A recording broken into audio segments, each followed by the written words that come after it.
Welcome to Forth Valley College's information session for the CIPD courses. My name is Brenda Harrison and I'm one of the lecturers involved in the CIPD courses. So the purpose of this presentation is to take you through the three courses that we offer within the college and explain some of the information regarding the courses that we tend to get asked quite regularly at interview. Obviously, we will be following up the presentation with one-to-one interviews, so if there is anything which occurs to you from the presentation which I haven't covered, then please feel free to discuss that with either myself or Tricia Setchfield when we contact you to carry out the one-to-one interviews. As you can see, we do offer three levels of courses. So we have the Advanced Diploma, which is postgraduate level qualification. We offer the Intermediate Certificate in Human Resource Management, which is equivalent to third year at university. And we also offer the Foundation Certificate in HR Practice, which is equivalent to probably hires that you would do at school. So it gives you a feel for kind of academically perhaps where you're placing yourself within the qualifications.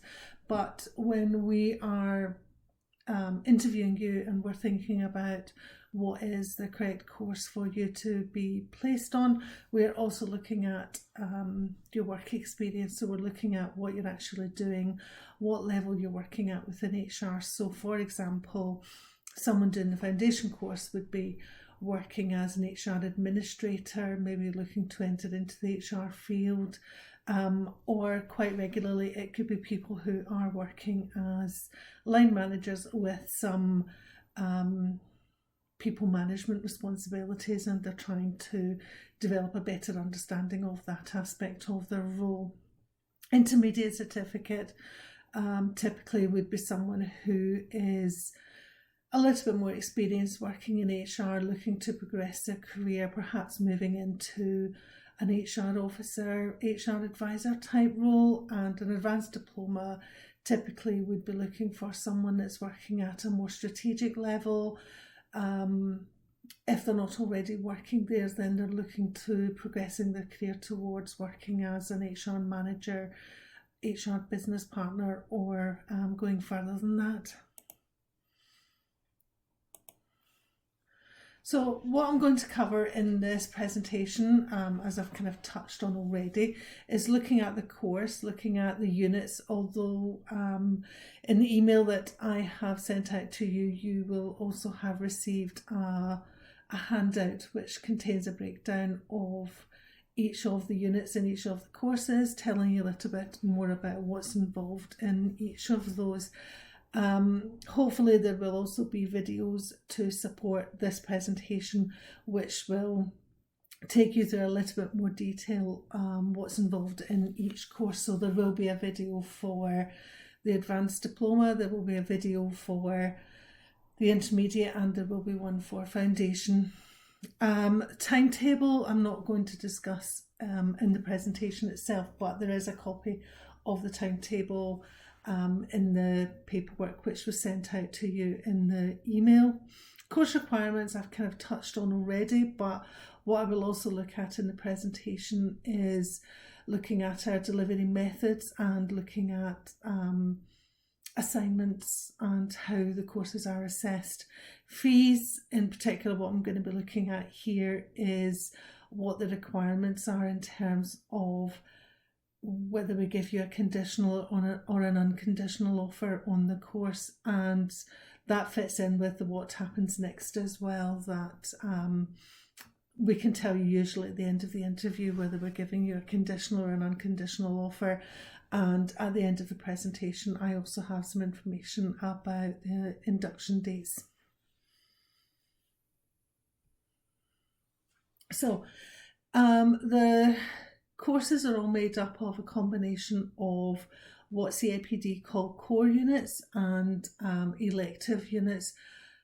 We don't give you a choice of the elective units, but it's the units that we felt go together to make up a solid qualification which will help people further their careers. So when you're looking at our qualification and perhaps looking at what's offered elsewhere, the first 3 units are the same no matter where you go, but different colleges may offer a different combination of elective units. So for example, our electives here are delivering learning and development activities, resourcing talent, and performance and reward management. My understanding is that some of the other centres don't offer the learning and development unit and will offer something else. So it's designed to offer a broad range of topics for someone studying, but we also think that if someone comes and studies with us from foundation, we hope they may stay with us through intermediate and advanced. You wouldn't want to be studying the same topic over and over again as you go through the different levels. So you'll come across different topics as you do different levels of qualification, and that's giving you a broader range of knowledge. As I say, the individual units I'll talk about in the presentations are specific to each individual course. So again, this is the intermediate course. And again, as with the foundation, the first 3 are our core units. What we tend to find, or what you'll find as you're studying as well, the core units tend to have common themes. So you'll study the same kind of thing at the different levels. So you'll study about professionalism, what it means to be an HR professional, how to identify what you need to be able to do at a particular level, and then you're designing development plans of how you're going to achieve that across the course of the year. So you'll do something like that at foundation, you'll do something similar at intermediate, and moving on to advanced you would cover the same kind of things, but obviously at a more advanced level, because obviously you're working at a different level within your career as well. Okay. So Advanced Diploma is a 2-year course. So this is year 1, and we have 5 units in year 1. In year 2, there are actually only 3 units. Developing skills for business leadership, we introduce in year 1, but it is not actually assessed until the end of year 2. This is the equivalent unit to the ones I was talking about at Foundation Intermediate that look at your own personal development. So what you're doing as you're working on that unit from when we introduce it in year 1 until the end of year 2, you are looking to see where you can gather evidence of particular skills, particular competence. So how well do you work as part of a team? Are you showing leadership qualities? What about your skills for recruitment interviewing? What about your skills for training? So you're gathering all of these sorts of different things together, pulling it all together, and then it all goes together to form the assessment at the end of year 2. One of the main differences between Foundation and Intermediate are both continuous assessment. So you're given assessments, the way you work on them. With the foundation, there are some elements of skills assessment, but with the Advanced Diploma, there are 2 units that are exam based. So Human Resource Management in Context in year 1 is an exam, and moving into the year 2 subjects, Leading, Managing and Developing People is the exam at this level. Okay, so as I said, there are separate videos that will take you through and explain each of the units in more detail so that you are not having to listen to me telling you about all the courses. You can dip in and out of the ones that are most relevant and of most interest to you prior to the interview. Equally, after the interview, if you want to go back and look at anything, the videos are there for you to have a look at. Right, okay, so coursework and assessments. So for the foundation and intermediate, as I said, they are both continuous assessment. You get the assessments at the beginning of the course, or you would find out what you're going to be doing, and you'd work towards that and either complete the skills assessment or submit your written assessment at the end of the particular unit. CIPD's guidance is that you spend 10 hours a week on study or learning at both the foundation and intermediate. That includes your class contact. So with the foundation course, you're in college every week. You're in college for 3 hours. So 3 hours of classroom contact, 7 hours of additional study, working on assignments, things like that outside of the classroom. So for the intermediate, we have one workshop roughly every 4 weeks. So you'd be in for the workshop. The first workshop for each unit will be a full day, and the second workshop will be a half day. So the weeks that you've got workshops, the duration of the workshop obviously counts towards the 10 hours as well. The advanced course is, as I said at the very beginning, it is a higher level, and the guidelines for the advanced are that you spend 15 hours a week on study. Like the intermediate, you're in college maybe once a month for a workshop. Typically, the workshops will be half days, although for the employment law unit, it is a full day. So there's 2 full day workshops for the employment law unit. And the 2 exam subjects that I pointed out to you on the previous slides, they are scheduled as evening classes. There's a series of 8 evening classes that last 3 hours a week in the run up to the exam, and usually a week or 2 after the final evening class you would have your exam as well. So as it says, with the advanced, various assessment methods. The elective units tend to be 3,000 word reports or case studies with additional information. You have your 2 exams, which are 3-hour exams with a 10-minute reading time. There is, I'll just take the slides back. Investigating a business issue is a management report that you're producing. It's 7,000 words. It's like a dissertation that you would do at university. And the assessment for developing skills for business leadership would take place, as I said, at the end of second year as well. At the moment, that is, you would receive an invite for a job interview, and you would be asked to prepare a presentation which highlights how you meet various different learning outcomes, and that would cover the things that I was indicating before, such as team working skills, leadership skills, project management skills, for example, as well. So you'd be doing a presentation which shows how you match all of these different requirements, and then we would have a job interview with typical job interview questions. Again, we're more than happy for you to ask questions about the assessment methods when it comes to the interview. So, the support that we offer, we do provide you with some course textbooks. We provide online resources through an e-learning platform that we use called Moodle. There's other resources available through that, and there's access to a lot of our Learning Resource Centre resources. We have a subscription to an online journal database. Equally, through your CIPD membership, you will also have access to a lot of CIPD resources, and CIPD also have an online journal database that we would encourage you to make use of as well. We use an instant messaging app with our students. We set up groups, and we find that's very effective. The students engage with that quite a lot, and there's a lot of informal discussion. Could be around particular issues covered in the workshops. It could be around about assessments.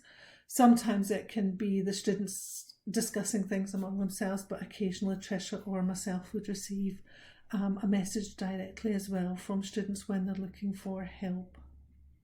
Linked to that, obviously you would have the support of the tutor who's leading the unit that you're studying at the time. You do one unit at a time.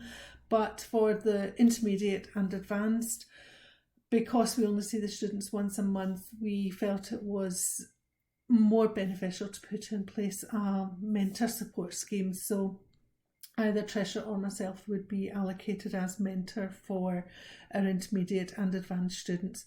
And that just means that if a student, for example, is struggling with time management or how to get started with an assignment or academic writing, then we can help with those generic skills. We're there to provide a little bit of support, a little bit of encouragement.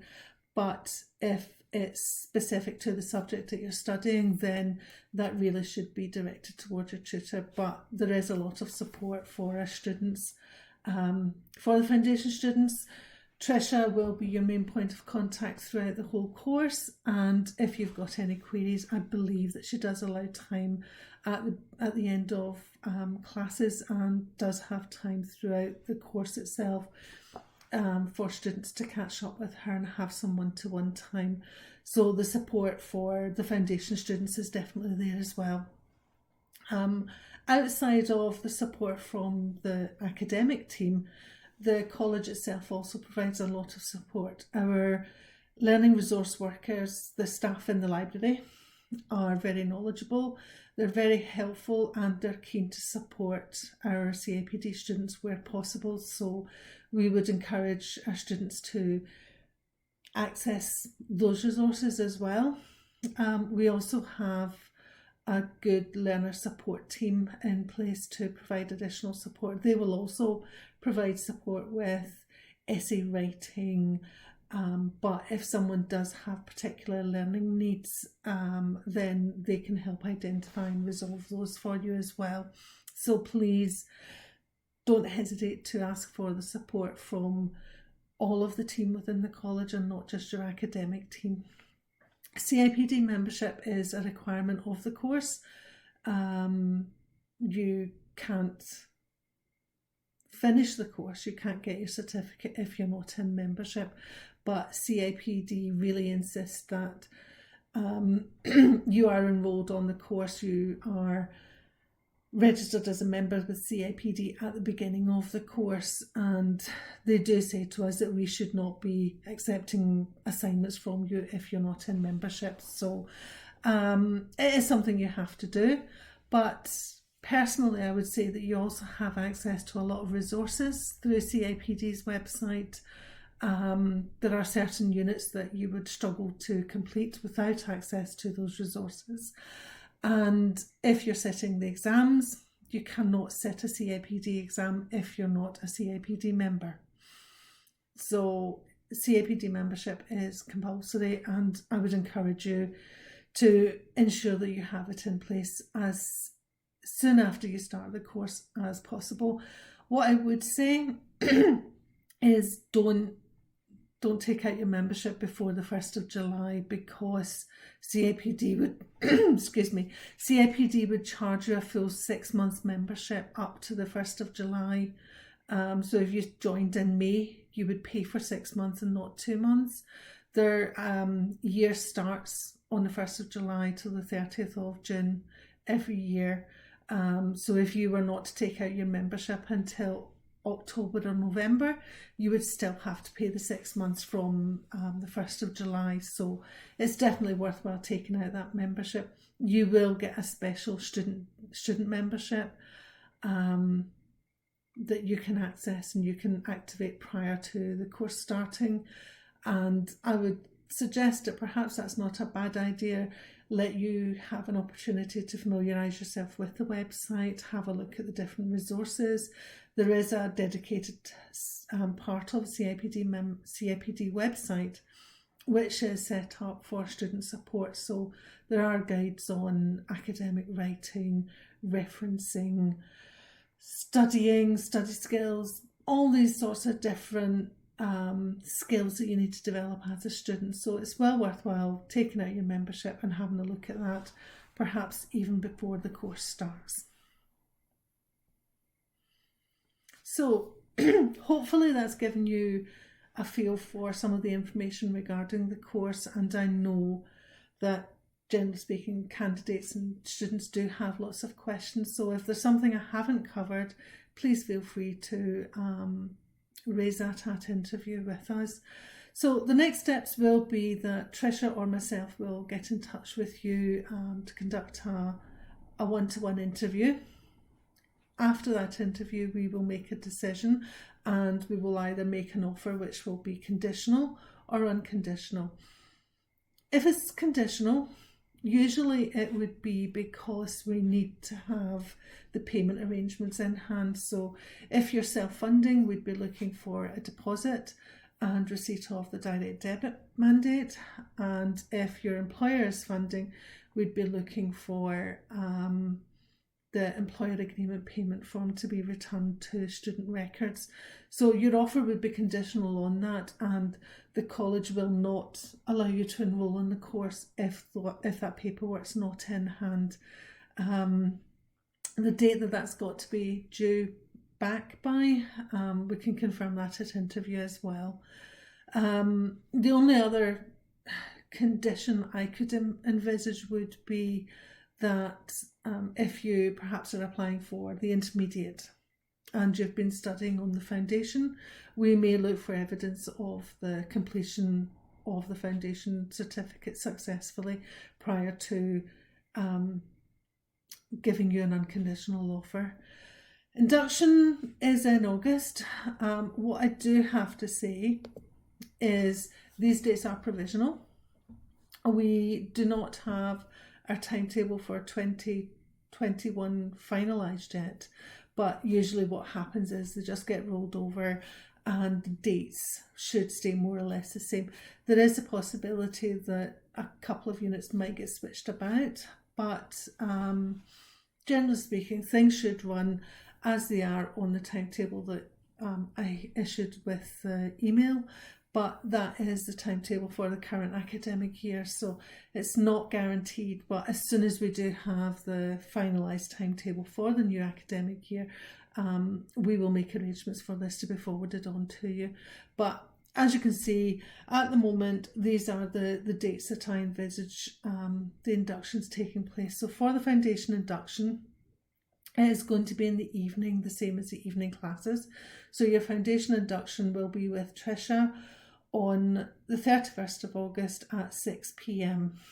The intermediate and the advanced are both on the 19th of August. Tricia and myself will be organising those, and they're both going to be full day induction sessions. So that will be a 10 o'clock start, and we spend the morning doing traditional induction type things, but in the afternoon we put it over to more focus on study skills. So academic writing, referencing. We also include some training on Moodle so that when you go away after your induction, you know how to access Moodle, you know what you're doing, you know how to upload your assignments and things like that. So hopefully at the end of your induction, you've got some familiarity with some of the things that you'll be doing as part of the course. Obviously with the foundation, since that you're doing this on a weekly basis, things like Moodle, Tricia can take you through and she'll show you that as part of the classes once the classes start. Final slide is just our contact details. Please feel free to drop either of us an email if you do have any queries after the interview, or you're just looking for progress in terms of, sometimes it can be someone contacts us looking for an update as to when the final timetable is going to be available, things like that. But any queries at all, please don't hesitate to get in touch. Thank you very much for listening, and I look forward to talking to you either at interview or when you start on your course in August.